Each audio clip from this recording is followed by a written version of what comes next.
This is Just the Job.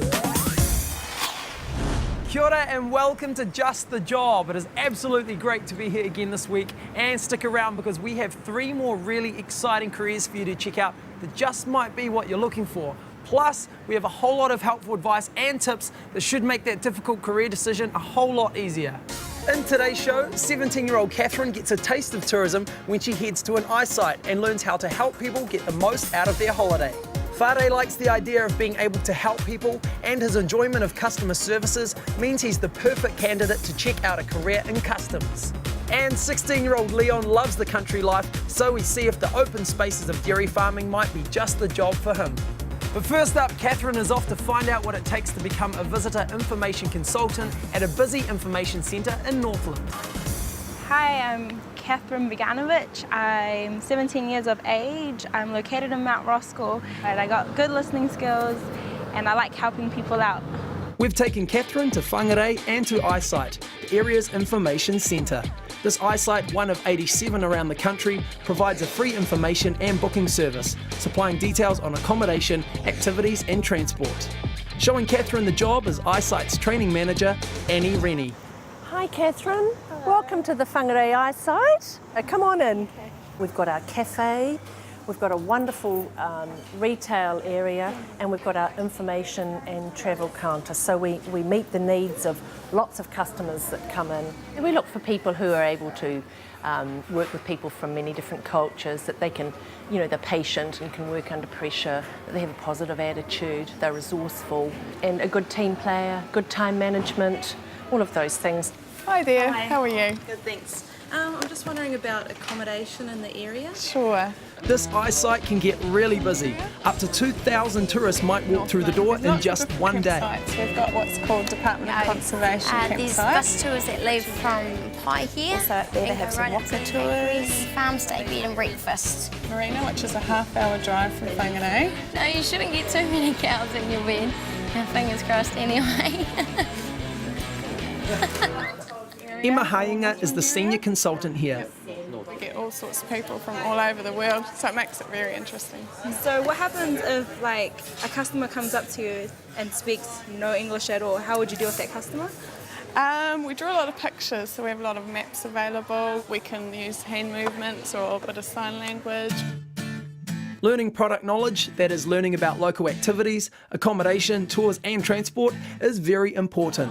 Familiarisation visits, famils as they're known, is part of the job. David's the owner of the Lodge Bordeaux, and coming to this property today is really good. It's a 5-star Qualmark property.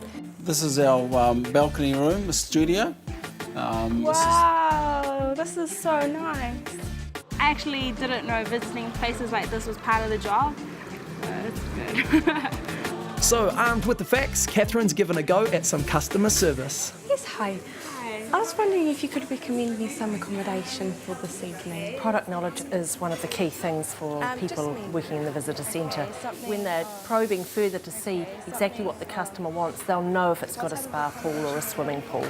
Something very nice. We have a 5-star accommodation called the Lodge Bordeaux, just in central, just before town, if you're interested in that. Learning on the job means that they're going to do it consistently and do it right. It's real fancy. You've got to be quite extroverted with the customer and make them feel as though they've come to the best country in the world. Jamie Clarkson, a new trainee, is tidying up in the retail area. She's been on the job just 6 months and loving it. What's your favourite part about the job? Probably meeting interesting people from all over the world.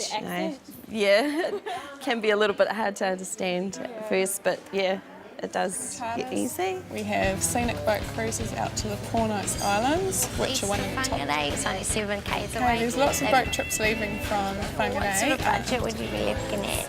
So those are very authentic things for Māori. The authentic cultural experience is a big growth area, and the new tourist operator is offering just that. We'll meet Tony soon, and he's going to take us on a little excursion. That way we can explain to our visitors exactly what it is they get here. Catherine's back out again on another familiarisation, Pupurangi Hire and Tour in Whangarei's town basin. Today what we're going to do is we're going to introduce you to the waka here. Manu Riri Moana is the name of our waka here. and we're going to take you for a quick paddle up the river. All right, ladies, you comfortable? Yeah. You ready to go? Yeah. Okay, let's go. Waka kia rite, kia mau. Staff in the iSite need to know the Maori legends, know the place names, interact with the iwi in the district so that what they are presenting and talking about from a Maori point of view or from a Maori tourism point of view is authentic, because that's what these people are looking for. Tere, tere, tere waka amo hoi. Tere, tere. That was really cool. It was a good experience, and I think I want to do it again and again and again. And we were doing this Māori chant on the way down the river and up the bank again, and I think I know it off by heart now. Back at the iSite, Catherine's finding all sorts of ways to make herself useful. She's embraced all of the things that we've shown her, demonstrated to her, from the admin side of things to product knowledge to the customer service, and really she's showed that she's got a really good aptitude for it. I've enjoyed my time over here. I got to see firsthand what the iCentre goes through with the customers, dealing with customers, and I'm seriously thinking about taking up a course or training in iSite business, so should be good. See me in the near future. There are several national certificates available in tourism and travel. The Core Skills Level 3 recognises industry skills and general knowledge. Level 4 recognises the skills required to work in visitor information. Training for full-time staff at iSite is mandatory, and the modules and assessments are undertaken on the job through ATTO and iSite training consultants. Career progression is good, and consultants working may progress to become a supervisor or an office manager. They may also move into other tourism and tourism-related jobs, such as working as a travel agent or for an airline. Well done, Catherine, you did really well. And if you enjoy helping people, then a role in tourism is a great way to share information about the local area. Now, do you think the varied work of a customs officer is something that you might enjoy? Then don't go away, because when we come back, we join 17-year-old Whangarei as he checks out this important border security occupation. This is Just the Job. Welcome back to Just the Job, where we look at a whole range of careers to help you discover some of the amazing opportunities that are out there. Now, do you like variety but you also have a sense of responsibility? Then a career in customs might be for you. Next up, we find out if Whangarei's got what it takes to ensure our air, sea and land borders stay safe from unwanted hazards. Hi, my name is Hormes. I'm from Mangere College. I am 17 years of age. I like to be the one that people trust and come to when they need the help. I think being a customs officer will be a pretty cool job. There's a whole lot more to working for the New Zealand Customs Service than checking out travellers and their baggage. Hi Whangarei, how are you? I'm good. Got heaps to show you today, so let's go. Let's go. From intercepting contraband to collecting GST, from processing international intelligence or processing cruise line passengers, all told 1,300 customs officers work throughout New Zealand. I think what it takes to be a good customs officer is to be able to exercise good judgment, have a very strong sense of human nature, because what we do is we're dealing not just with people at the airport or at our counter, but we need to be able to deal with our external agencies. Customs work in conjunction with MAF, the police and Foreign Affairs and Trade. It enforces import and export restrictions, protects against illegal trade, analyses intelligence information and puts out alerts to its frontline staff. So Renee, what do you do? My role in customs Whangarei is to administer and licence customs controlled areas.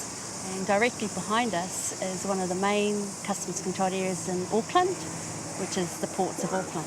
Around 2,000 containers pass through the ports of Auckland each day.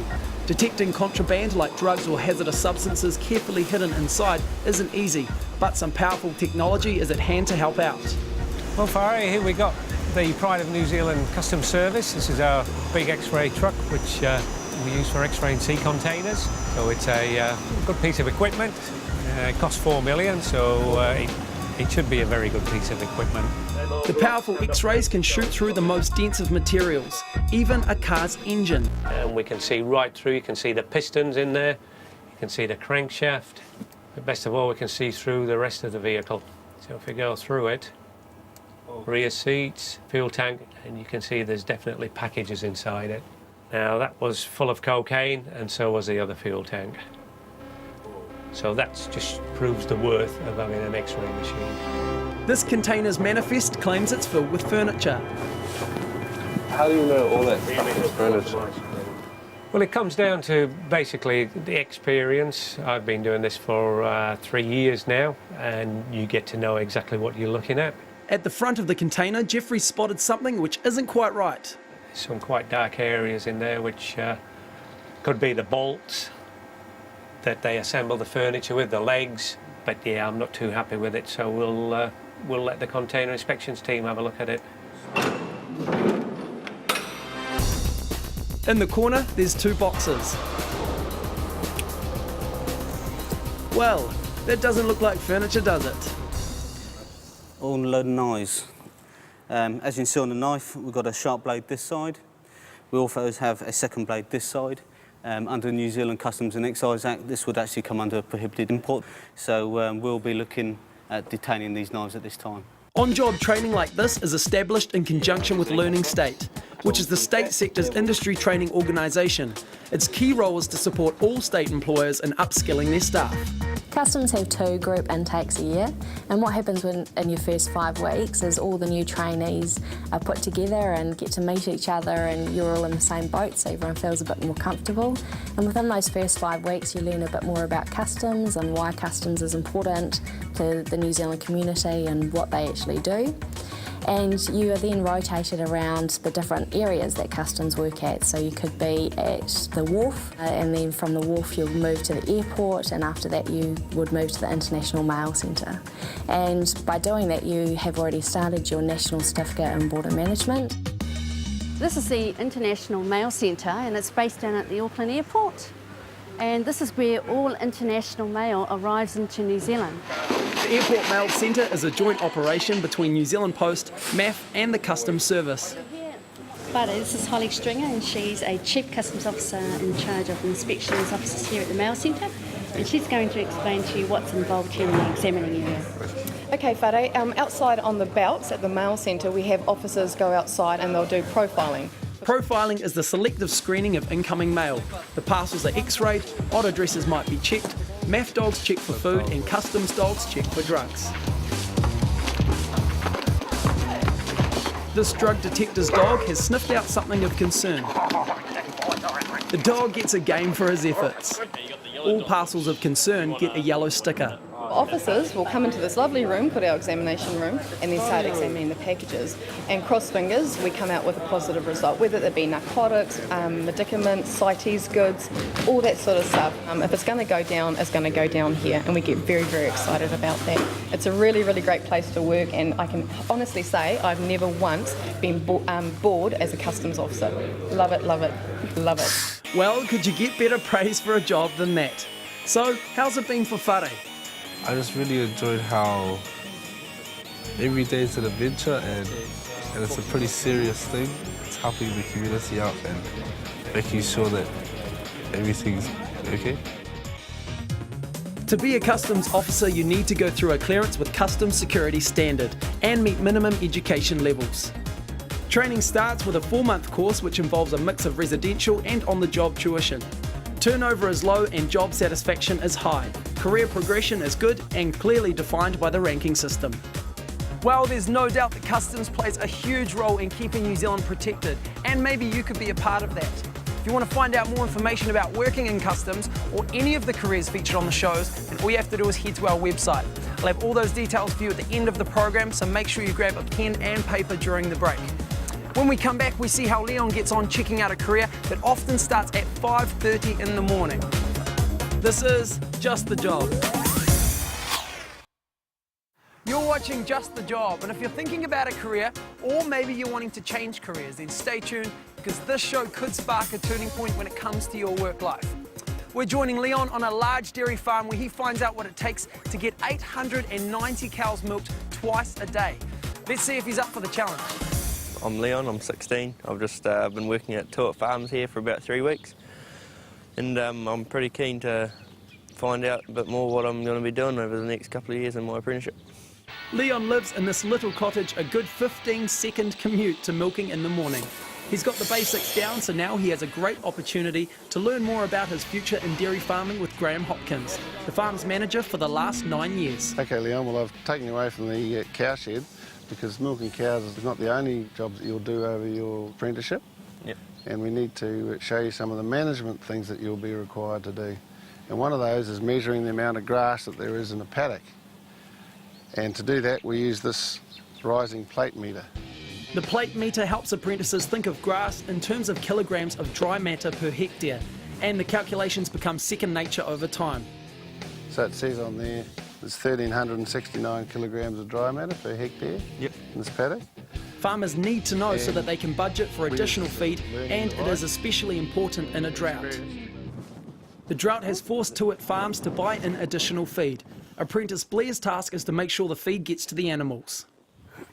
Leon, what we're feeding here is a mixture of palm kernel and maize silage. We feed this to our cows mainly because we're so highly stocked. We need an extra supplement to keep them going and to milk off. And yeah, we'll put it out in some troughs and get it out to the paddocks as well for the cows to eat overnight. So where do you learn all this stuff? I'm doing a level 4 certificate with Ag ITO and also a modern apprenticeship at the moment. So you learn a lot about feed allocation and supplemental feeding during your course. And yeah, it teaches you a lot about the value of the feed that you're feeding to your stock and how good it is for them. Tuat Farms have 558 acres of land, supporting 890 milking cows. It's a big responsibility looking after a herd of this size because each cow's worth between $2,000 and $3,000. So the asset involved is huge, and it is a big responsibility. Graham has called in the local vet Michael to have a look at a lame cow, so Leon gets to help him diagnose it. Oh, you got some lame cows you want me to see? Yeah, we got a few there. We got one real bad one. I'll just put her in the crush for you. That sounds good, thanks. Come on, girl. It doesn't take long for Michael to diagnose white line disease. When the cows are walking, stones and mud get shoved up the side of the hoof. Like, imagine if it was underneath your fingernail, and that causes the hoof wall to separate from the adjacent tissue and the sole. So what can we do to help it or prevent it? The weather conditions play a part, and the condition of the races. If you have uneven, stony races, the cows are more likely to stand on stones that they can't see. Michael treats the cow before Leon walks up to the farmhouse. He's got a meeting with Agriculture ITO training advisor Francis about signing up for a modern apprenticeship. How's it going? Yeah, good. We're just getting into a routine and it's going pretty good, yeah. Great. Probably the biggest thing that I look for is keenness. Really, really keen. They're keen to do whatever you want. You know, not so much in work, but in life and work as well. But they've got to be keen because it can be a demanding job, but it can be a nice, healthy job as well. Leon has a chance to consider his future while completing the evening milk. If he starts out as an apprentice farm worker, he can move on to being a herd manager and over time, share milking. Share milking is when you own the livestock, but not the land, and you receive your remuneration as a share of the milk fat check. Share milking can lead to farm ownership because it allows the share milker to expand their own herd without having to own the land first. We've finished milking for the day, and all our hard work is in the vat there. Shortly the tanker will be along, and he will take the milk to the factory. He uses this device here, which contains all the information from this farm, and it also starts up the pump, which pumps the milk out of the vat into the tanker. Once he's taken the milk, he leaves behind this docket, which is a very valuable management tool. Every decision made on the farm has resulted in the numbers on this docket. The money Tuat Farms makes at the end of the year is determined by the total milk solids produced. Milk solids are made up of the milk's fat and protein content. The goal of dairy farming is to produce as much milk solids per hectare as you possibly can at the lowest possible price. Farming is not all work. Leon's finished for the day just in time as the local young farmers group have turned up for a clay pigeon shoot. The local group chairman Dan gives Leon a few tips. Basically, you want to be looking at the trap, down the trap, and when you say pull, you want to watch the clay and follow through it. Sort of a nice flowing action. You want to get in front of the clay, about a foot in front of him, something like that, and then let go at him. Pull. ambitions in the long term would be to eventually own my own herd and farm and just get pretty far in farming. Nice shot! Apprentices gain a diverse range of knowledge including animal husbandry, maintenance and business skills. Graduates can undertake a certificate in production management and a diploma in agribusiness management with strands in business planning, financial management and resource management. Worldwide demand for milk products is skyrocketing, leading to great opportunities for employment. Well done, mate. You certainly looked at home on the farm, so thanks to Leon and everyone else who featured in today's program. There are so many careers out there these days, it makes it really difficult to make a choice. So we certainly hope our programs will help make this decision a little easier.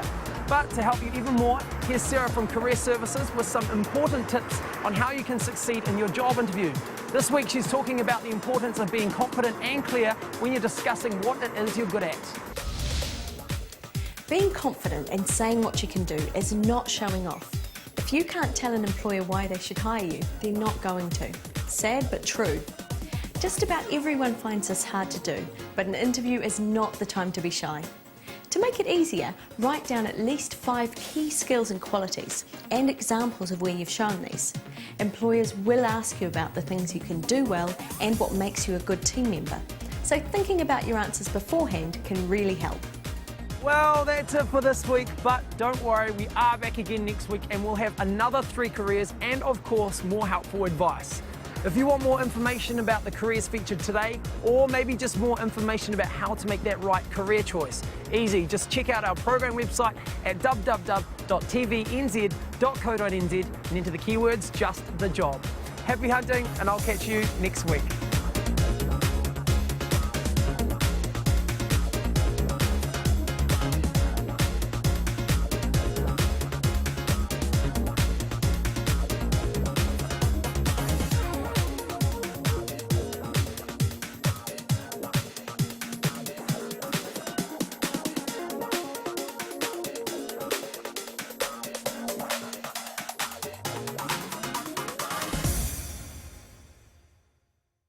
This program was made with funding from New Zealand On Air.